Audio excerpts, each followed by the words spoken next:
Today we are going into a tough topic that does require you to look deeply within yourself, and possibly identify some areas of self-improvement. However, I hope that you find it rewarding and eye-opening. And hopefully it can provide a basis for change in your marriage. Because remember, you always have power to bring about change in your situation simply by making changes to your own behavior.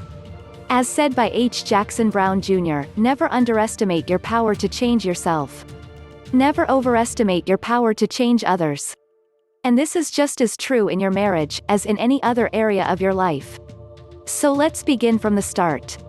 When you got married, you and your spouse vowed to love one another and share your lives together. And no doubt you each had an idea of what that would entail. Today I am asking you to think once again about what loving one another and sharing your lives together means to you. Because this may just shed some light on your marital situation. Firstly, let me pull apart some commonly held misbeliefs about what marriage is about. Your spouse is responsible for meeting all of your needs. Your spouse is responsible for making you feel happy. Your spouse is responsible for making you feel worthy. Your spouse should always put you before themselves. Why are these beliefs completely unrealistic? Because it is literally impossible for one person to fulfill every need of another. And nor should they have to. This is too big of a burden. In a healthy marriage, spouses have a healthy sense of being individuals as well as part of a team. They acknowledge that their survival is not dependent on each other. Rather than being dependent, they are interdependent. Even in marriage, each person still needs to take responsibility for their own well-being and happiness. Your spouse should definitely add to this, and should fulfill some of your needs for love and closeness, but they are not your caregiver. No one is perfect, and no one can read minds. Your spouse's thoughts and actions can't always be centered around you and your needs. You are important to them, but they have many other important things in their life, not to mention themselves. If we are solely relying on our spouses to make us feel loved and happy, we are never going to feel complete love and happiness. Because this has to come from within ourselves first. We need to feel that as individuals, we have our own identity, significance and value. Trying to bully your spouse into meeting your needs or healing you is manipulation, not love, and will only make for a dysfunctional relationship. Love needs to be reciprocal and given freely between spouses. Why do some people have these unrealistic expectations? These unrealistic marital expectations come from need love, where someone is consumed by their own needs in a relationship due to insecurity. Need love can be a strong indicator of immaturity, where that person is still trying to get their spouse to meet needs that were not met in the past. They are subconsciously looking to their spouse to heal any past hurts they have suffered, such as in their previous relationships or during their childhood. As a result, a person operating from need love in marriage will base their own love giving around what they are getting back from their spouse. They will constantly be demanding to see signs of their spouse's love and care. What happens when someone has unrealistic expectations of their spouse? When a person is dependent on their spouse to make them feel whole, they will never feel completely satisfied or happy in their relationship. They become angry and critical of their partner, often using active or passive-aggressive means to punish their spouse for failing to live up to their expectations. And they make more and more unreasonable demands of their spouse, of which their spouse has no hope of achieving.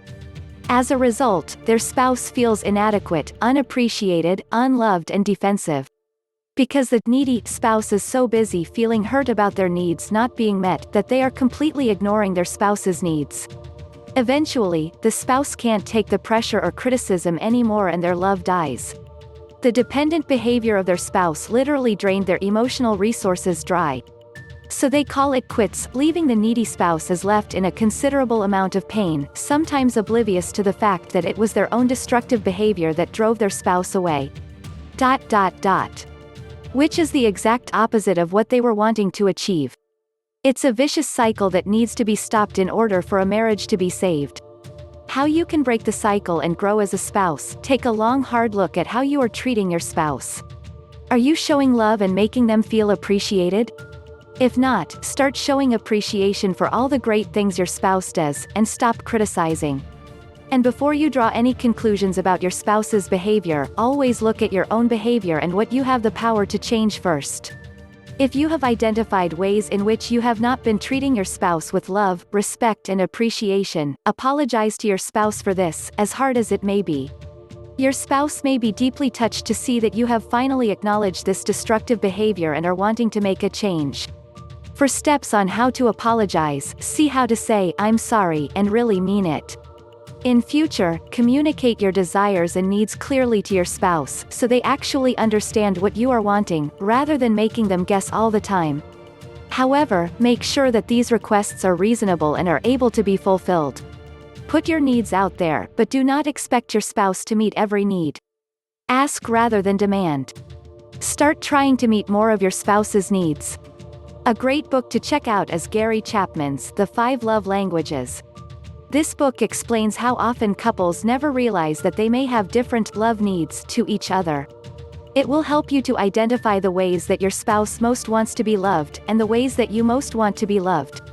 So you can start loving each other in the ways you need. Think about the qualities, attributes and interests that make you you. See how you can build on these, to develop a greater sense of your own identity, rather than relying on your husband or wife to complete you. For instance, if you crave emotional connection, why not work on developing some closer friendships outside of your marriage? Connection with others will only add value to your relationship with your spouse. Stop comparing your relationship to other people's or to what you see on TV. Every relationship is different, and comparisons only lead to jealousy and dissatisfaction. Never ever say to your spouse, "Why can't you be more like Harry or Julia?" Lastly, remember you can always seek professional help and talk to a counselor if you feel you need to. It may even be good to do this before you consider going to marriage counseling with your spouse, as it may be that working on your own personal issues will have a really positive effect on your marriage. I hope this post has been really helpful to you. Here is another quote I'd like to leave you with, by an unknown but very wise person. You can never be happy as someone's other half unless you can be happy as a whole on your own.